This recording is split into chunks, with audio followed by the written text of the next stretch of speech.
After a week and a half of looking basically hapless, the Rangers just had their best series against the year. And, of course, it came against the best team in the American League. Talk about what went right and why this team might finally be turning a corner.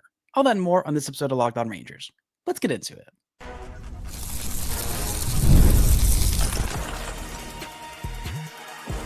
You are Locked On Rangers, your daily Texas Rangers podcast, part of the Locked On Podcast Network, your team every day.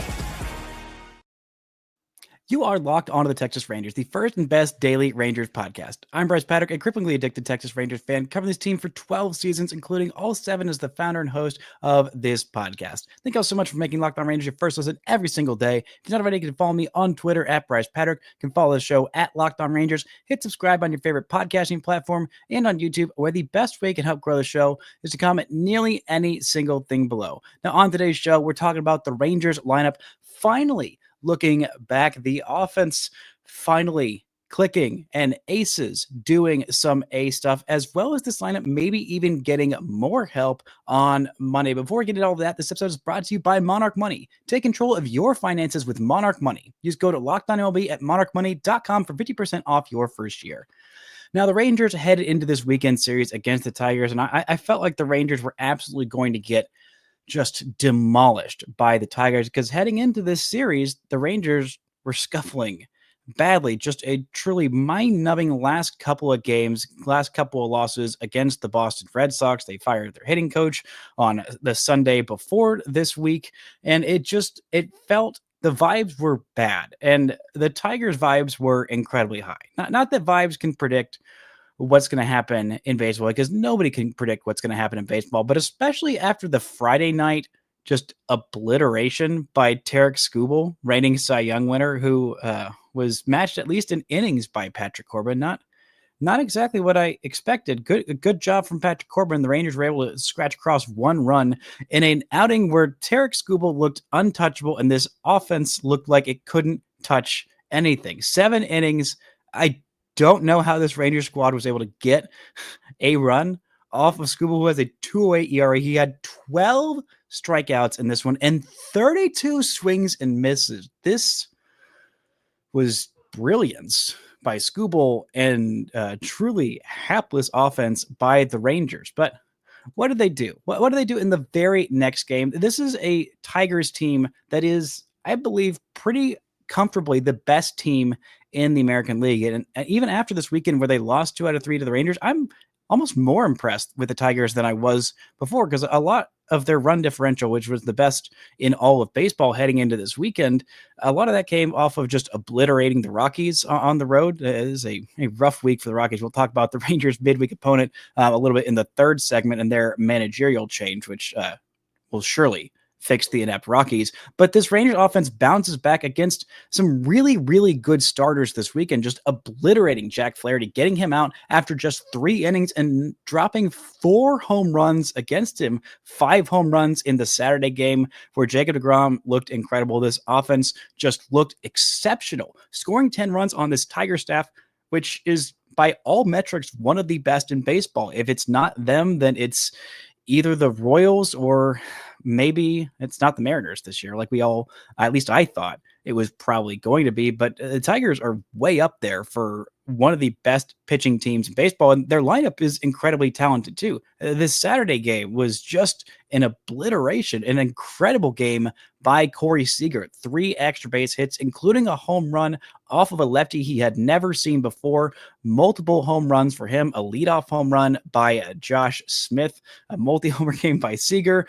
Evan Carter's first home run of the season in the most Evan Carter at bat. I was watching this game with my girlfriend, and she's a little more casual of a Rangers fan. So just watching that at bat, I was like, that's peak Evan Carter at bat. Works the count to 3-0, gets a borderline pitch called against him for a 3-1 count, and then fastball right over the middle. Evan Carter absolutely obliterates it. 111 miles an hour off the bat. The hardest hit ball of the day, the hardest hit ball of his career. 111.1 mile an hour line drive off the bat of young Evan Carter. It was just a thing of beauty. Not to mention the Rangers were able to drive in quite a few runs without having to get a lot of hits with runners in scoring position. The Rangers scored 10 runs. They were 1 for 6 with runners in scoring position.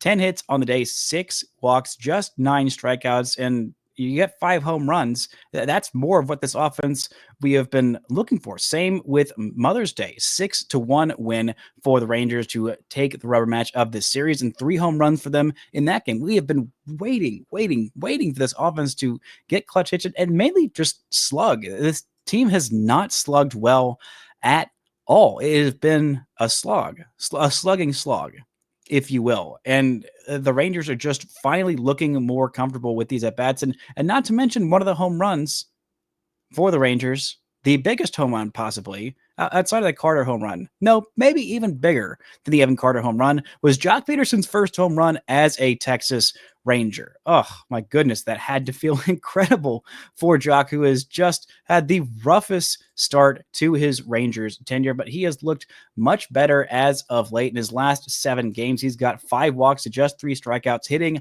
.263, a .417 on base, and a .526 slug percentage. He has looked so much better, especially those at-bats with basically since the new hitting coach. I mean, he has just looked so much more in lockstep with Brett Boone now that he is a member of this Rangers coaching staff. The at-bats have been quality. Even the outs have been loud outs. He has just been hitting the ball incredibly hard and working better counts and, seeing the ball better and not pushing too much, not, trying to expand the zone too much. He's been looking like Joc Pederson. When Joc Pederson's right, he's one of the best left-handed hitters in all of baseball. I mean, he will work a count patiently. He will look for his pitches. He will absolutely obliterate heat and velocity.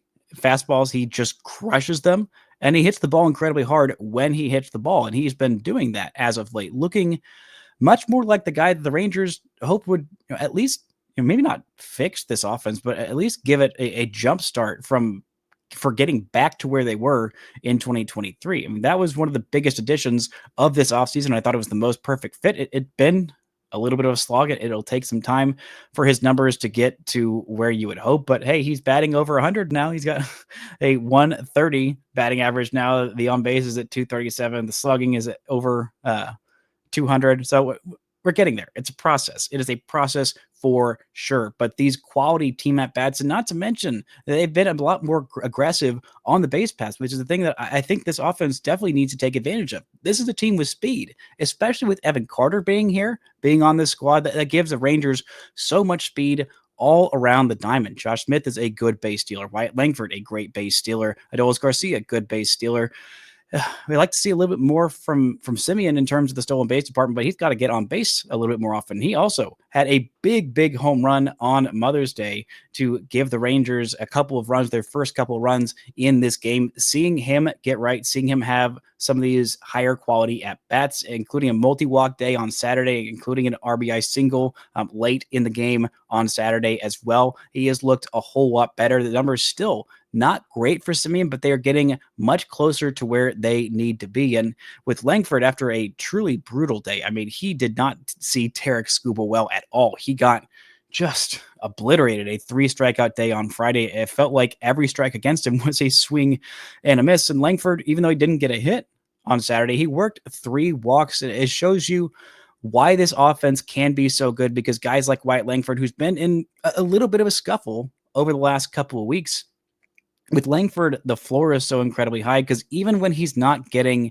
hits, even when he's not getting extra base hits, he is still walking. He is still stealing bases. He also stole third, his 7th stolen base of the season on a Saturday. It's just this offense is looking so much better, and it may be getting even more help. I mean, seeing Zeke Duran jump in on the action, he was called up after the Rangers had to put Kevin Pillar on the IL. Seeing him get a little bit of action, he will get some starts against left-handed pitching, but seeing him absolutely crush some baseballs, including getting his first hit of the season on Saturday in a pinch hit role for Corey Seager, who had to come out of this game late. We'll talk a little bit more about that in the second or third segment. And seeing him get a multi-hit day in the Mother's Day madness, a ringing double off the wall, which if this was a little bit later on in the season, it was just about a foot or so away from being his first home run of the season. He looked incredible when the Rangers sent him back down to Round Rock. In Round Rock, he didn't look incredible at the big league level. He was 0 for his first 14, just had a rough start to this season, did Zeke Duran. Not the best spring training. I was a little surprised he made the opening day roster, but he did, and he didn't do all that much with it. But when the Rangers sent him back down to AAA, he started to find his groove, started to find his confidence in his swing, started to feel like everything was going right for him. And if he's clicking as well, it would give the Rangers so much depth in this offense to the point where you're going to have some questions about, okay, who's starting where? How can you get so many of these hot bats in the lineup? And the Rangers may have an unfortunate answer, an unfortunate solution to that with Corey Seager missing the Sunday game. We're talking about what's next for him. How bad could this injury be? And why the Rangers are going to get even more help, hopefully, on Monday. All that and more right after this. This show is brought to you by Monarch Money. Ever check your bank account and wonder, where did all my money go? Between dining out, online shopping, and entertainment, it is so easy to lose track. And that's where Monarch Money comes in, your personal CFO, giving you full visibility and control over your finances. Monarch Money isn't just a budgeting app, it's a complete financial command center. You can track all your accounts, investments, and spending in one place, so you stop just managing your money and you start building wealth. Instead of juggling multiple apps, you can use Monarch to check your finances, track spending, and even plan long-term goals. Managing money with your partner is smoother than ever. You can track shared and personal accounts, set goals, and stay on the same page with no stress. So take control of your finances with Monarch Money. Use code LOCKEDONMLB at monarchmoney.com for 50% off your first year. That's Monarch Money, code LOCKEDONMLB for half off your first year. Shout out to the Everydayers for making Locked On Rangers your first listen every single day. On tomorrow, she'll be back and talking about this first game against the Rockies. Hopefully another Mally masterclass against a hapless Rockies team. But you can check out every single game. After every single game, check out the postcast with Jeff Biggs. He is doing a great job there covering you right after every single game. But this Rangers offense wasn't the only thing humming this weekend. The Rangers pitching staff was yet again exceptional. On Saturday, just an absolute masterclass by Jacob deGrom, the Rangers ace, the best pitcher in baseball. Well, after how good Tarek Skubal looked in that Friday night game, maybe not, but it is a close second place for me. If not, he's the best right-handed pitcher in baseball. Well, I'll give him that. We're throwing out the caveat of when healthy because he's healthy. This was his 8th start of the year, and he has looked so dang good so far this season. 10 strikeouts for him, 5 hits, just 1 walk, which should not have been a walk. He was getting squeezed a lot more than he should have been on the strike zone, but a struggling Jack Flaherty and Chase Lee was getting a wider strike zone than Jacob deGrom.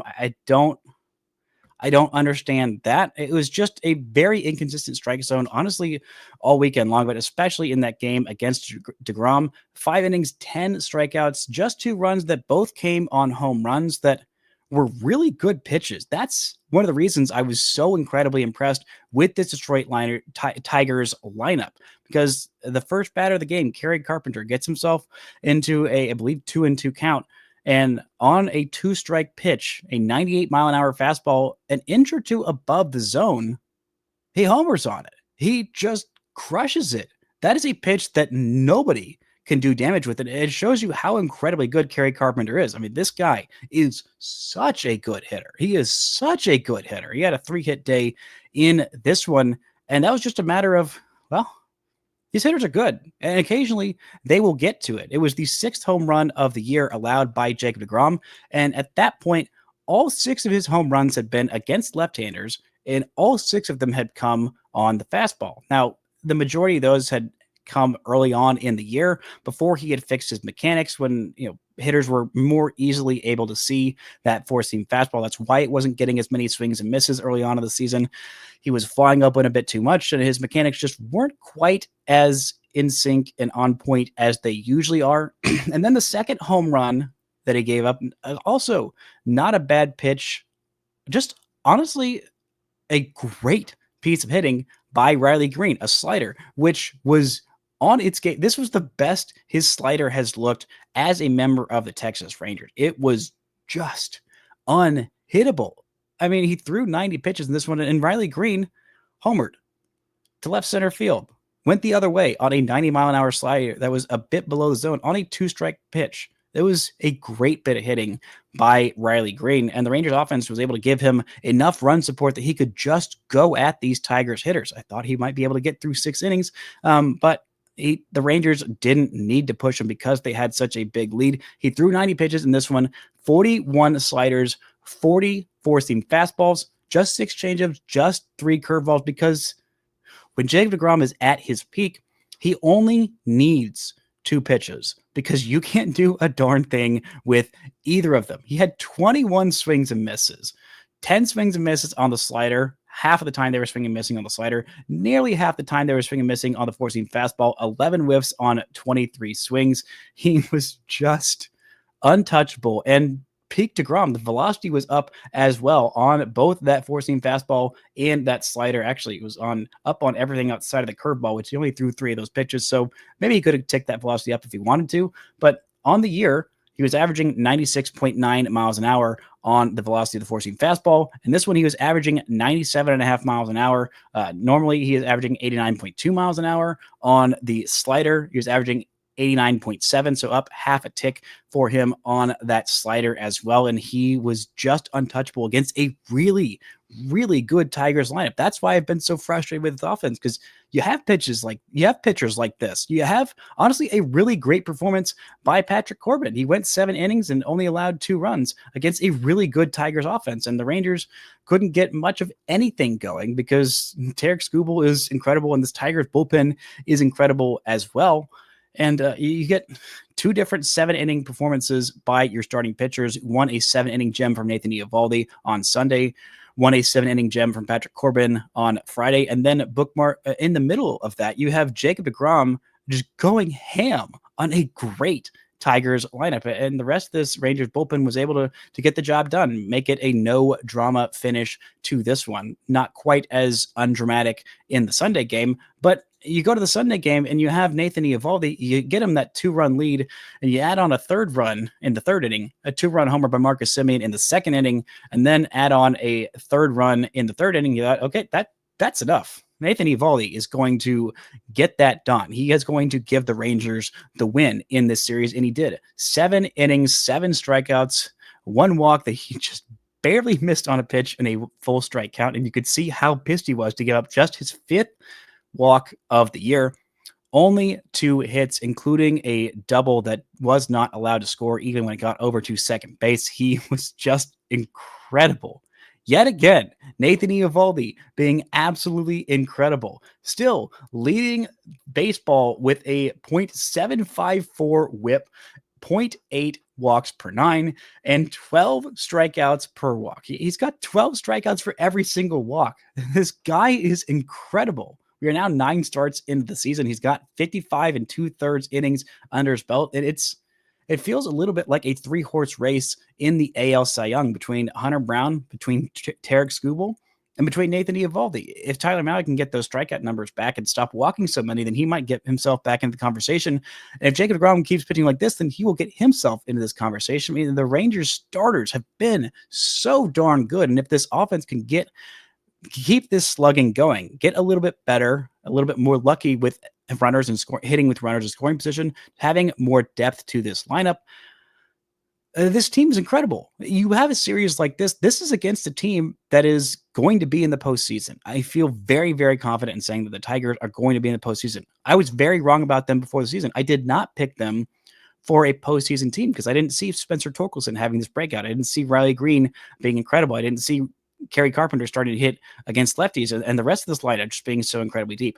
I don't think anybody saw Javi Baez hitting 300 at this point in the year and also playing center field. It is a weird group. I knew that they were going to pitch well, but I just did not think they would be able to hit to be good enough. And right now they are the best team in the American League, and the Rangers went into their house, and after, going down with a whimper on Friday, just blasted their doors off on Saturday and Sunday. This was a great series win for the Rangers. Got a little bit dicey a little bit scary on Sunday. Wish they could have added on just a couple more runs, but the the team was able to get the job done. Jacob Latz coming in and just had a little bit of shakiness, gave up a couple of hits, and also gave up a walk. And one of those base runners ended up scoring when Robert Garcia came in. But still, overall, the Rangers got the job done. They head into this series against the Rockies, just one game, one loss below 500, so half a game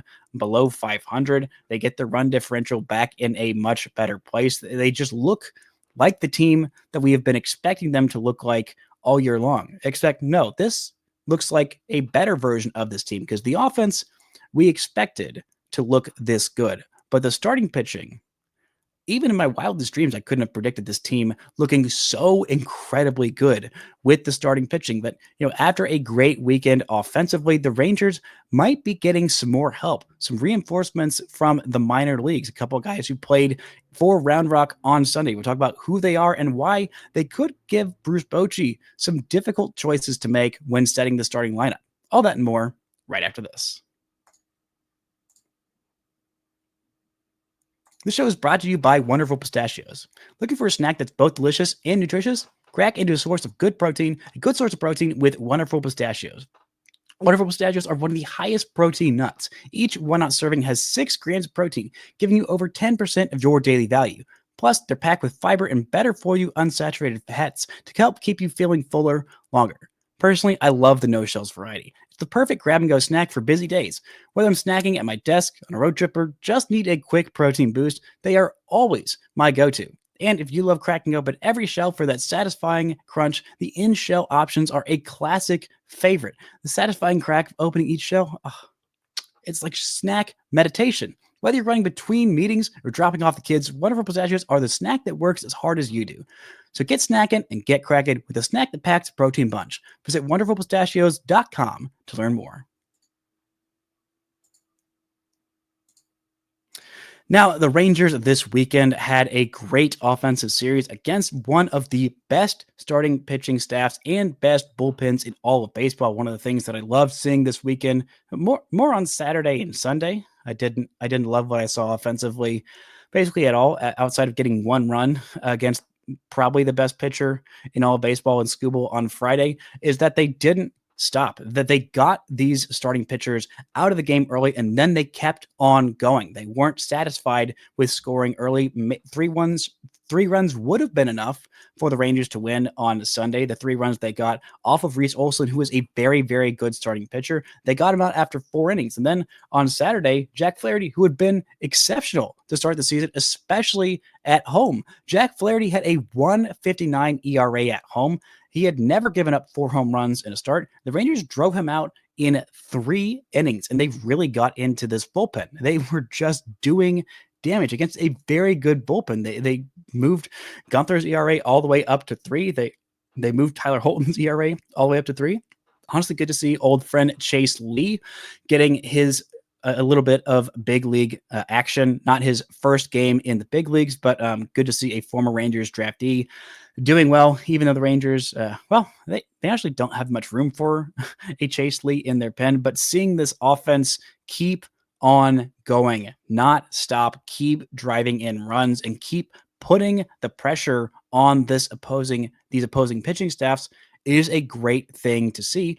And also great to see the Rangers finally drive these starting pitchers out early. They had not done that early on this season. They started to do that a little bit more this week, including against Brian Bayo, who they drove out of the game early, but they should have gotten a whole lot more runs off of Brian Bayo. They were able to jump on Lucas Giolito. They weren't able to fully destroy Tanner Houck. There was more of a bullpen letdown, but seeing this team finally, especially early on in series, you want to get into that bullpen early. You want to be able to tax the opposing pitching staff so that you are getting to the underside of that bullpen where you can do even more damage. And especially this week in what's going to be a very, very big 4-game series against the Houston Astros, you're really hoping that this Rangers lineup can do that, but they could be getting more help as soon as today. Kyle Higashioka will hopefully be activated tonight for this game against the Colorado Rockies. Will he start or not? I'm not entirely sure,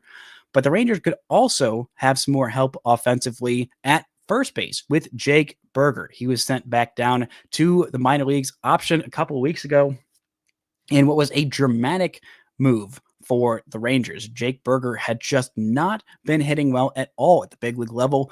30 games so far this season, he was hitting 190 with a 330 slugging percentage and a 232 on base percentage, just a 562 OPS. He had hit a couple of home runs, 3 home runs to be specific. He had also done a decent job of driving in runs, but he just wasn't having the same kind of success hitting fastballs like he normally did. It just felt like he was all kinds of out of sorts. So the Rangers optioned him to the minor leagues. That was a little bit before the Rangers decided to make their big dramatic changes of just DFAing Leo Taveras and parting ways with Donnie Ecker.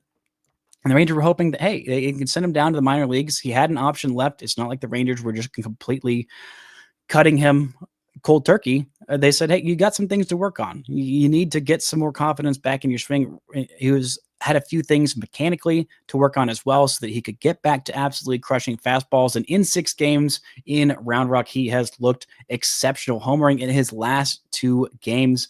He has got a 391 on base or batting average in Round Rock in those 6 games. He has an on base of 462, 3 walks in those 6 games, a slugging percentage of 696 and 1157 OPS. The exit velocities have been fantastic for him. The at-bats have been fantastic for him. He is looking much more like the Jake Burger that the Rangers traded for and hope could be an offensive success, a big part of the Rangers, emphasis on slugging a whole lot more. Jake Burger has averaged over 30 home runs a season the last 2 years. And while he still might have gotten to 30 home runs and he might still be on pace for 30 home runs, he's got 3 of them in 30 games so far this season, maybe a little bit below that pace. But the Rangers just needed him to be right offensively. And they thought that maybe optioning Jake Burger would be the move that kind of clicked and jump-started this offense. It wasn't quite. They were hoping to click and jumpstart just one more batter, whatever one more batter they could get that was clicking and added to this lineup.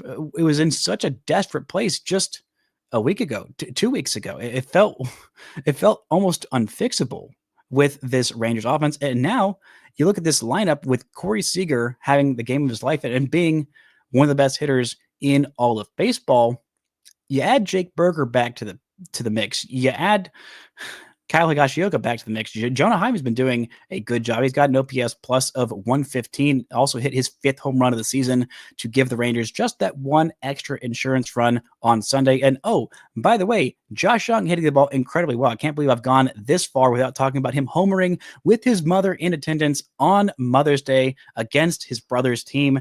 Jace Young and Josh Young both batting 9th and playing 3rd base on Sunday on Mother's Day, giving his mother a Mother's Day present. He has been looking like a much better hitter at this point in the last couple of days, seeing him get right.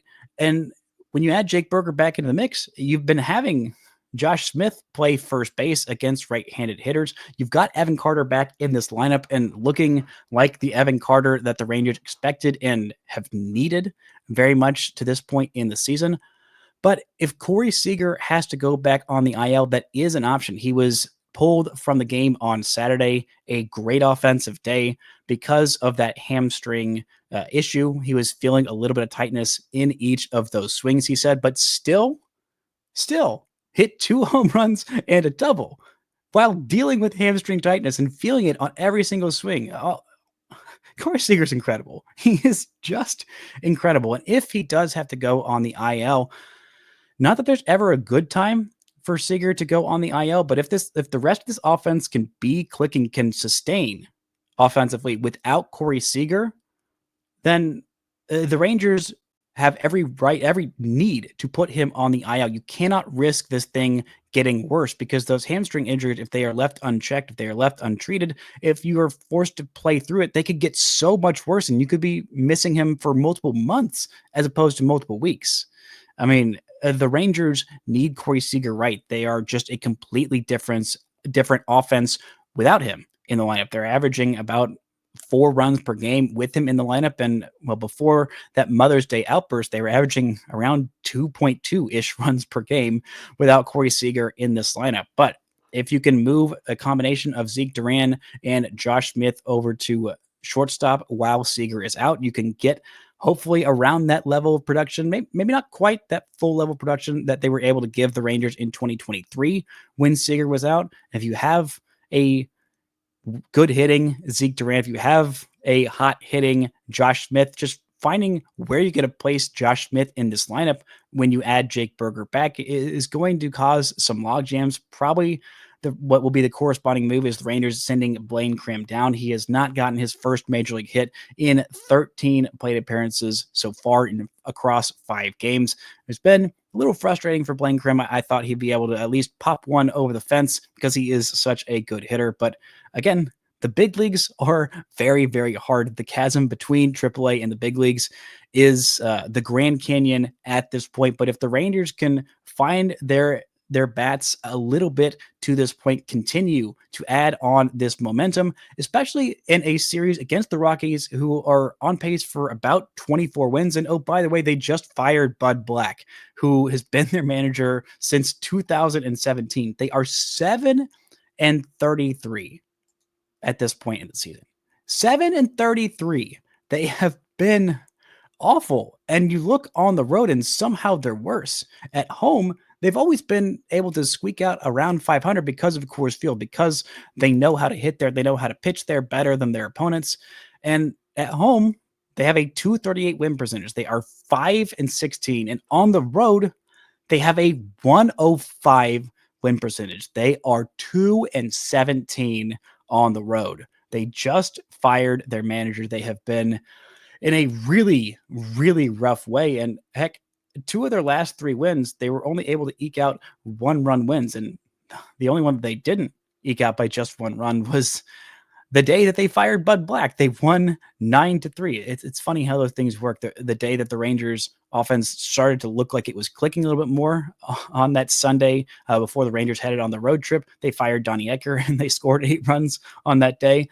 The Rockies won 93 against the Padres, a very, very good team, and they fired their manager on that day. The Rangers need to keep this momentum going. I don't want to say they need a sweep, but they kind of need a sweep. Head into the series against Houston later on this week, a big 4-game series. If the Rangers sweep this series against the Rockies, they will head into that series on a 5-game winning streak. They will head into that series well above 500. They might even head into that series with a better record than the Houston Astros and can hopefully knock them all the way down to 3rd or 4th place in this AL West. The Rangers need to keep this momentum going. This was the best series of the year at the best possible time. And even if they have to spend some time without Corey Seager, it's looking like this lineup and this rotation is finally clicking on all cylinders. And my goodness, it's about freaking time. That's going to do it for today's show. Thank y'all so much for listening and subscribing. And until next time, don't forget to enjoy baseball.